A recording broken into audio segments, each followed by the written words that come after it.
Hello and welcome to episode 17 of Diabetics for Diabetics Radio. Today's episode is titled A Quick Synopsis. My name is Bowie Madison. I have had type 1 diabetes for 21 years now, and I'm doing a deep dive into the literature, into the research on alternative means of healing, managing diabetes, and everything else connected to it. So today's episode, a quick synopsis. We are 17 episodes in.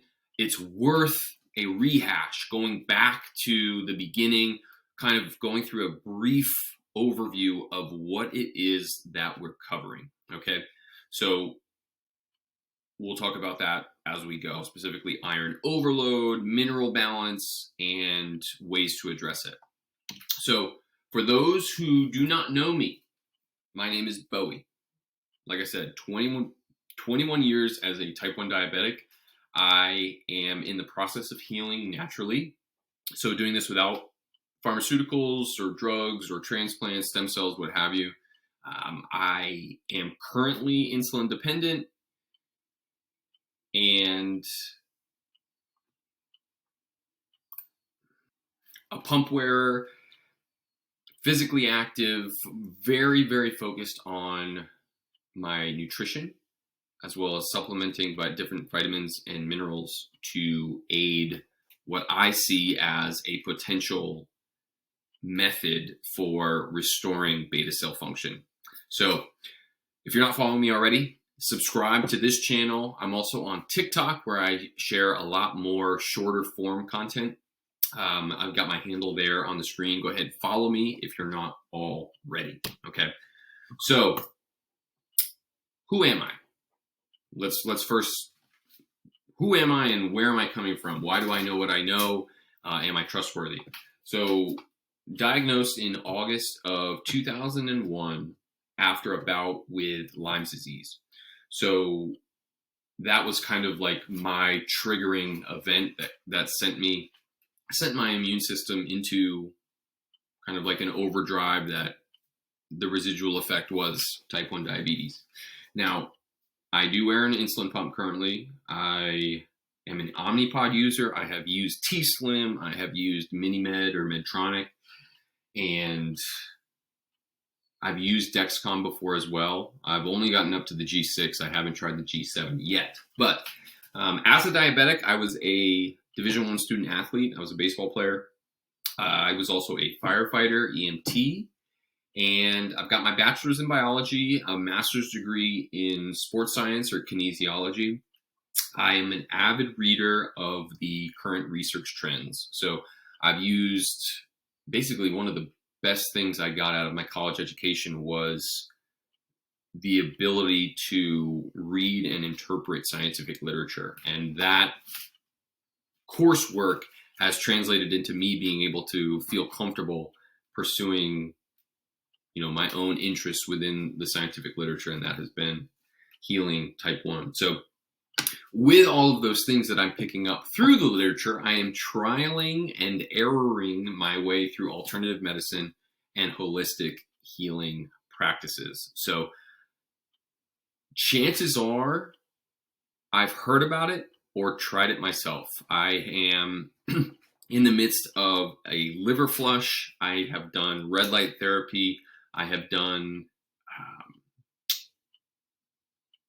vagus nerve stimulation. I have done meditation. I've done vegan for a little bit. I've done keto for a little bit.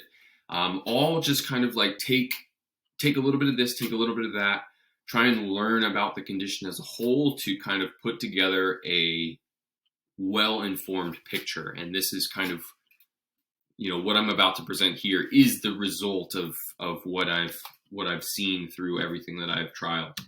So if you are new to my channel, it's worth rehashing how we got here. So we're looking at our internal and external environment as a major factor in the development of diabetes. So mineral deficiencies, nutrient imbalances, environmental toxins, heavy metal overload, the health of our liver, the health of our gallbladder, digestive system, and as we'll see, most everything that I have come across has a common source, a potentially common source in iron overload.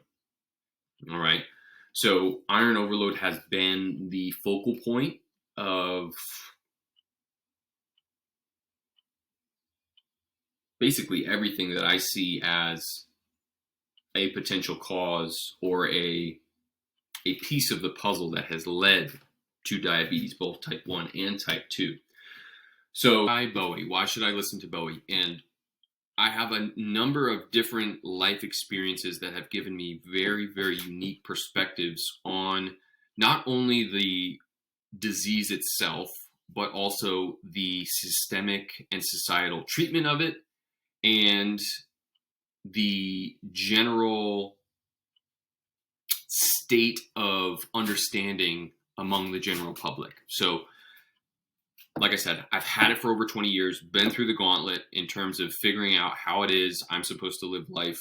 Managing diabetes, I have managed it well, but I have been in the fitness industry. So I learned so much about the hormonal profile of the body, the way activity influences insulin sensitivity and insulin resistance, the effect of lean muscle mass, and the loss of excess body fat in the treatment and management of diabetes. So I have had clients train with me, train their way out of a pre-diabetic state, and I know that there are people out there who are losing their diabetes. So I understand it kind of from a physical exertion and physical exercise perspective. For you type 1s that are listening, I am not oversimplifying diabetes to the fact that you don't exercise enough. Trust me, I understand. I understand that it can be frustrating to kind of have the word diabetes thrown out, but really only mean type 2. Type 1, type 2 have different pathologies and deserve a little bit of a different amount of attention on different aspects of it. So I'm not lumping everybody into that as one, but I understand the importance of physical activity in the management of diabetes. I've also been a firefighter EMT. So as an EMT, so many of the emergency medical calls that we participated in had to do with diabetics and diabetics experiencing complications of poorly treated diabetes. So, in that amount of time that I was a firefighter, about 2 or 3 years, I learned what people were doing, the issues that they were having on both a educational standpoint. So why are you doing what you're doing if you see that it is making your condition so much worse from an individual perspective, but then from a kind of grander societal level, being in the emergency room, being in and around hospitals and people responsible for helping these people manage their condition, the information being shared is not comprehensive, and it is not truly, at the end of the day, helpful. So we have people in a state of need of help, of guidance, and the people responsible for delivering guidance not giving the correct information. So I saw that, I understood kind of like the dynamic, and you see the second bullet here: mainstream medicine has proven itself as a profit-driven symptom management protocol. So a lot of the institutions that we have taken for granted as being responsible for our health and well-being have become more concerned with profit and less concerned with education, treatment, and healing, right? And that's really at the, long answer short, I'm here to cure it. I'm not interested in managing diabetes well. I think there are a million ways to do that. I want a cure. I want a cure. And everywhere I went to for help, for guidance in, you know, collegiate professors, medical professionals, no one seems particularly interested or motivated to do that. So all of those life experiences cultivated into me diving in and getting the most out of the information there. And the point of all of this is that there is so much information available to us that is incredibly pertinent to identifying what's causing diabetes as well as what we can do to help fix it. And I do believe that in addressing the issues that we'll cover in a bit, there is hope. Okay? So I may not have all the answers, but we need to start coming together as a diabetic collective to share resources, to share experiences, to try different things. The more hands we have on the ground trying different things, the better pool of resources we have to piece together, you know, the answer. That's what everyone seems to be interested in, the answer. I believe the answer will look very different for different people. We need more information as we move forward, okay? So I have written a book on the entire topic of iron overload and its potential role in the development of diabetes. It is called An Ironclad Cause. I've got the link to buy it in the description of the video. I love it. I love the book. I'm totally, every time I read it, I get more and more excited about the potential of it and how much it can help. And I had a blast writing it. So, like I said, linked in the description. So let's go ahead and get going here. So what are we dealing with? Okay. So the big picture. Diabetes is the result of a multi-organ system failure as a result of advanced and prolonged oxidation resulting from iron overload and its downstream effects on mineral balance, hormone regulation, and tissue health. Let that sink in for a second. So multi-organ system, one of our biggest tendencies as diabetics is to say, well, beta cells in the pancreas aren't working. I don't have insulin. It must be a pancreas problem. And we have been led to believe that because of the reductionist mentality of modern medicine in managing symptoms, right? Because the symptom is that beta cells in the pancreas are not functioning. But that neglects the greater scheme, the greater picture that the pancreas is involved in, right? So we're going to talk about the gallbladder. We're going to talk about the liver. We're going to talk about the GI tract and the greater endocrine system. So multi-organ system, prolonged oxidation, right? So the entire human population is inflamed at this point, right? Inflammation is probably the most diagnosed condition that there is. And nobody has a surefire, this is what's happening idea of what inflammation is and where it is and why it is. That's a problem because, yes, I really do believe that it is the cause of so much of this. But unless we truly understand where it's coming from and why, we have no real means of addressing the root cause of that inflammation. And just like with my inquiries on curing diabetes, very few people seem to be particularly invested in the root cause, right? So many people are interested in managing inflammation. But again, no one wants to know why it's happening and how what we're using as an anti-inflammatory is working. So Iron overload. We'll talk about that in a second. Iron overload seems to be the simplest common denominator in all of the autoimmune conditions. Okay. And we'll talk about how iron overload can affect all of those things downstream: mineral balance, hormone regulation, and tissue health. So, what are you talking about, Bowie? So, the liver. The liver is the focal point, the common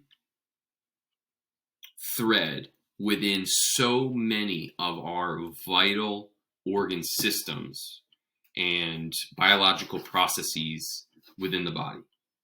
Okay, it does a lot. Stores vitamins and minerals, filters the blood, recycles iron, and helps filter out toxins. It helps digest food. It makes bile to process fats. It takes all of the toxins, the bacteria, the alcohol that it filters from the blood, and helps push it out by sending it to the kidneys and sending it to the GI tract to be excreted via our pee and our poop. Okay, so it has its hands in so many different things, right? It stores hormones, right? That by definition makes it an endocrine gland, right? So it has a relationship with the endocrine system. So that includes the pancreas, that includes the thyroid, that includes the genitals, or testes and ovaries. That involves the pituitary, right? It goes up into the brain even with that. It filters the blood. So it's responsible or has a relationship with our bones and our bone health. It's ties to minerals, magnesium, iron, calcium. It needs to know about these things because if it's recycling blood and delivering iron to all these places, iron's important for making blood, right? Iron's important for the development of bone marrow. So it's tied to bone health even. And then bile to digest food. So it's processing our fats, helping to digest our fats. It's got to tie to the digestive system, right? So it's got its hands in the digestive system. It's got its hands in the endocrine system.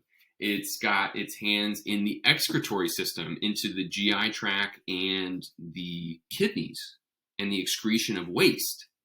So it does a little bit of everything. And in that, it has connections to almost every single organ, every single system in our body, right?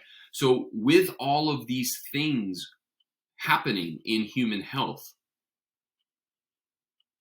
why not look at the organ that has such an influential role in all of it?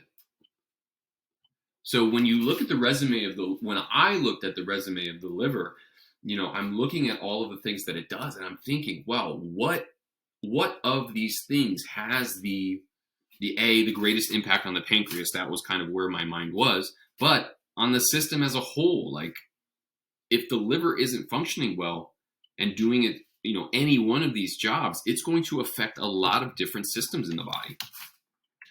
So, just looking at this picture here, first off, the liver is huge. It is huge. Look at this, all the way from your top right quadrant all the way across to just under the middle of your left quadrant. So basically, a quarter at least, maybe a quarter to a third of your abdomen. It is a huge, huge organ. And then you look, it's almost like the head of a mushroom, right, underneath everything else. So it basically engulfs or sits atop your stomach, which would go right here. It's right here in the foreground of the picture of the whole abdomen. You've got the pancreas underneath that, the gallbladder attached, right, kind of where that food comes into the stomach. And as it's leaving the stomach, everything is being processed and broken down. The pancreas is releasing insulin. Gallbladder is releasing bile to help digest the fats. And everything is being sent to be absorbed by the small intestine. So again, you're looking at this crossroads of so many different, very important organs, all of which are being negatively impacted in today's health. And you have to wonder, what is the cause of this? So with an organ so involved and interconnected, right? How many different disease states could be connected to liver function, right? Digestive issues, endocrine function. There's nothing the liver doesn't do, right? So if the liver is helping digest food and excrete waste, couldn't it affect our GI? Couldn't it affect our kidneys? And if it's affecting our endocrine system because it makes its own hormones, it stores vitamins and minerals, and creates a ton of lymph, which is part of our immune system as a whole, not only meant like acknowledging the proximity to its neighboring organs, right? It's on top of the pancreas, on top of the gallbladder, the stomach, the GI tract. Might that have an effect downstream of possible liver dysfunction? So like I said, I looked at the resume of the liver and I thought, which one of these could lead to diabetes? And you filter blood, okay. You digest food, okay. There's a big tie between gut health and diabetes, okay, maybe. But then I found iron, and iron overload. So iron is one of those things that, just like the liver, is involved in a lot of different things. It's present in a lot of different places. And if you look at the resume of iron,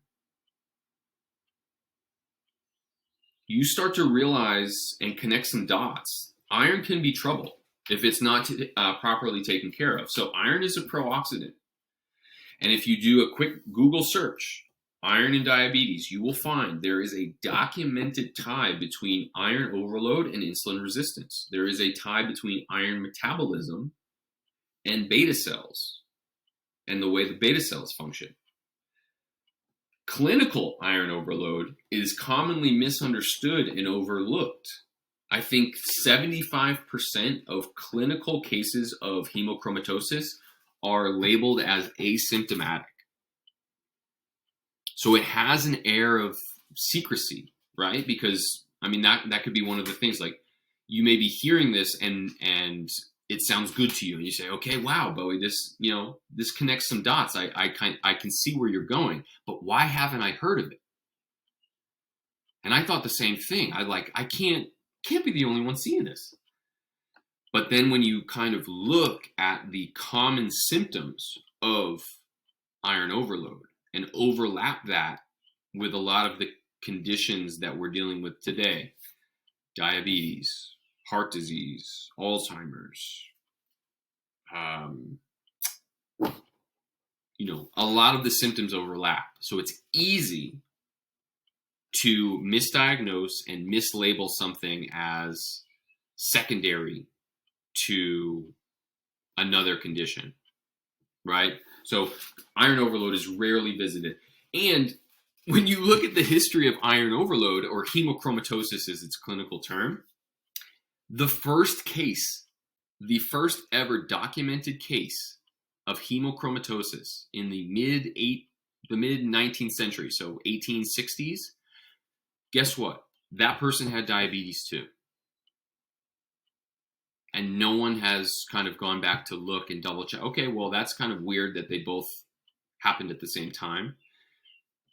Again, I dove down that rabbit hole. This is episode 17, so if you haven't listened to the previous 10 episodes, I recommend that you do, because we'll talk a lot about how iron overload actually works. This is just a quick look at it. So how did we get to be so loaded with iron? So when you look at the Western diet and the processing and enrichment of foods, reduced iron is a common ingredient in almost every enriched grain. Corn, soy, wheat, all of it.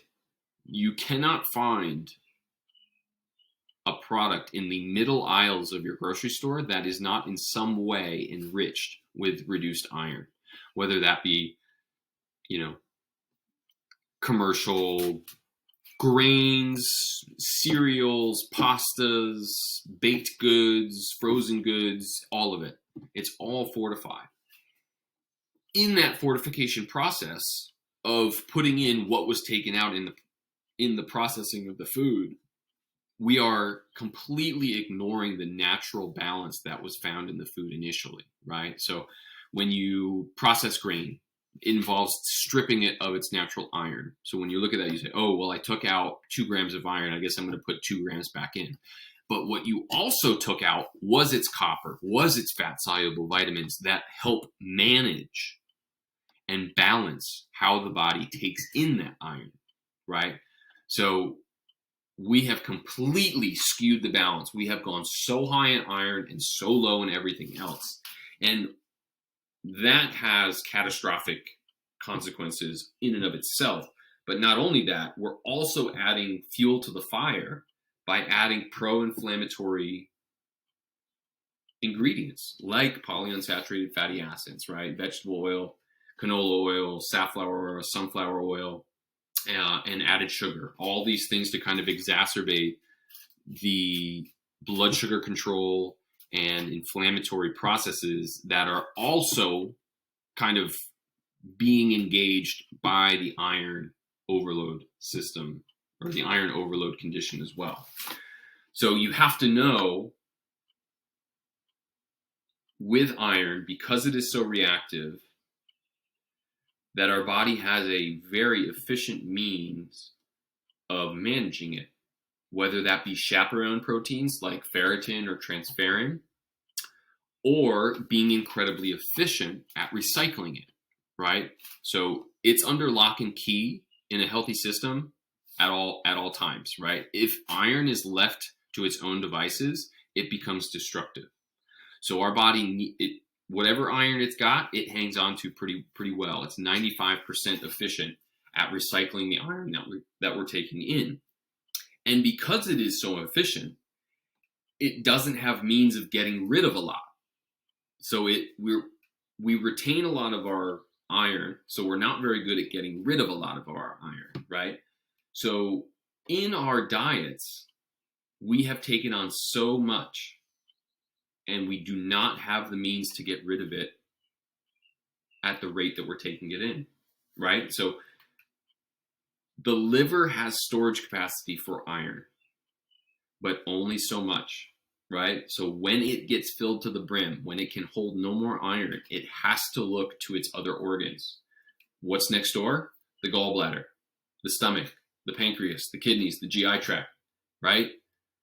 This is where that interconnectedness, that part of a system that the liver has, which is a great thing in a healthy system, but when things start to go awry, it can become an issue. So the organs that the liver looks to share that iron load do not have the tools. They are not equipped to manage this incredibly reactive iron. So let's take a look at the diagram, right? So you have this iron overloaded liver. You'll see here a normal liver, it stores a little bit of iron, right? Most is in the blood, some is in the cell. Anything else we're holding on to in the liver in the case that we need to kind of send it out for extra use. But when you add in all of the stuff that we're taking in, enriched foods, supplements, unfiltered water, it's everywhere. Iron is everywhere.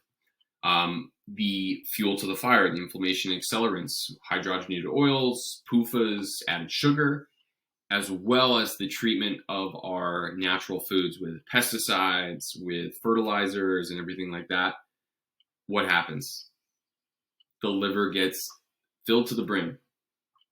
And if you look at the top right, once that liver gets filled, it has to distribute it someplace else.